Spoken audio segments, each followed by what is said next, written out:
Assalamualaikum warahmatullahi wabarakatuh.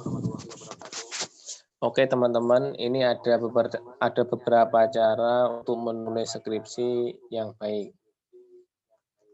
Untuk penulisan skripsi, paling tidak kalian mempunyai beberapa tahap. Di sini saya memberikan contoh 3 tahap. Yang pertama adalah kalian harus mencari fenomena atau masalah. Itu akan lebih mudah ketika kalian membuat sebuah skripsi. Karena apa? Karena dimulai dari sebuah masalah. Tujuan dari penulisan artikel itu adalah bagaimana untuk memecahkan masalah yang ada. Contoh sederhananya gini ya, mungkin ada perusahaan yang sudah berkembang, tapi kok akhir-akhir ini labanya turun. Contoh lagi kayak di Madiun itu ya, Bank Muamalah itu ya.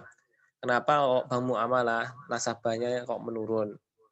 Jumlah nasabahnya menurun, sedangkan di lingkungan masyarakat itu adalah lingkungan kaum muslim.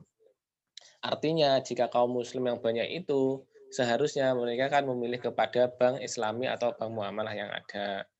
Nah, kok malah bank muamalah itu menurun. Nah, itulah menjadi permasalahan atau menjadi fenomena yang ada. Nah, dari gambaran fenomena yang ada, kalian harus bisa menunjukkan data yang mendukung masalah tersebut. Itu boleh dari internet, itu boleh dari wawancara kepada ketua atau direktur bank, atau kepada yang lain-lainnya. Yang ketiga adalah harus adanya gap riset dari penelitian terdahulu. Biasanya konsep seperti ini tidak skripsi, ini adalah tesis. Kalau biasanya skripsi itu adalah bagaimana mengimplementasikan teori kepada penulisan yang ada. Nanti biasanya cuma sekedar mengembangkan dari konsep variabel yang ada. Nah, tapi biasanya dosen-dosen sekarang ini yang diminta itu adanya gap riset. Apa sih gap riset itu? Gap riset itu adalah fenomena apabila ada penelitian seperti ini ya, sebentar.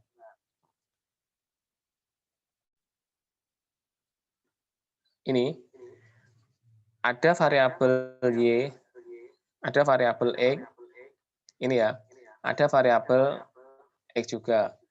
Gap riset itu adalah ada sebuah penelitian yang ada, contohnya ya, X ini terhadap Y, itu ada penelitian atau jurnal yang menunjukkan bahwa X berpengaruh terhadap Y. Nah, ada lagi bahwa ada penelitian atau jurnal variabel X tidak berpengaruh terhadap Y. Nah, inilah namanya gap riset.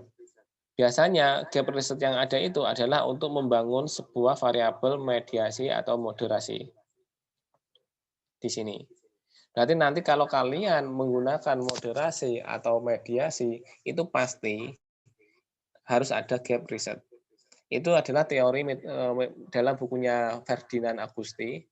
Itu pada bab metodologi penelitian itu ada tahap-tahapan bagaimana membangun sebuah gap riset dan diisi dengan mediasi atau moderasi. Itu ya.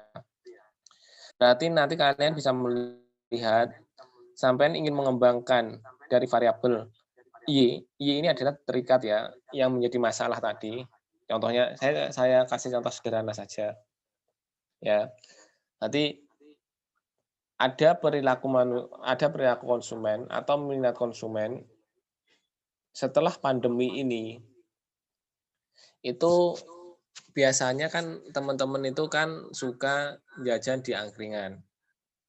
Nah, setelah pandemi itu berkurang. Artinya di sini kalian ingin meneliti bagaimana keputusan masyarakat tentang pembelian ulang di angkringan.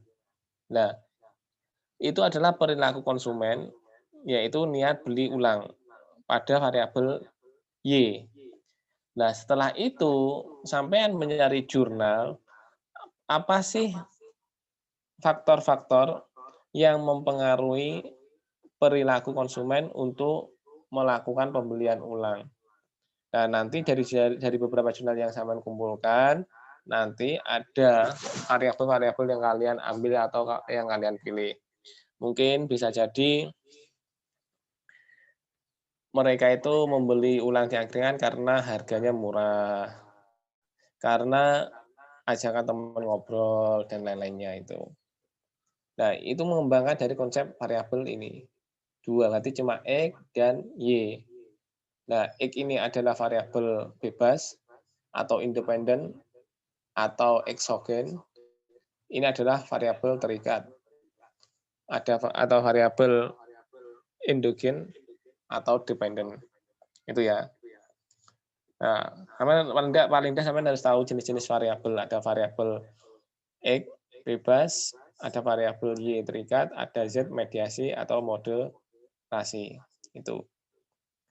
Nah, kalau kalian nanti ada dosen pembimbing pertama itu nanti meminta ada mediasi, paling tidak kalian ini yang ini kan ada pengaruh langsung ya. Pengaruh langsung, ini pengaruh tidak langsung karena melalui mediasi, ini pengaruh langsung, ini adalah pengaruh tidak langsung.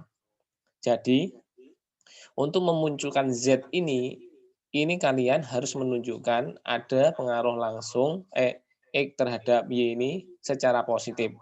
Artinya X berpengaruh terhadap Y. Nah, yang kedua, X ini tidak berpengaruh terhadap Y.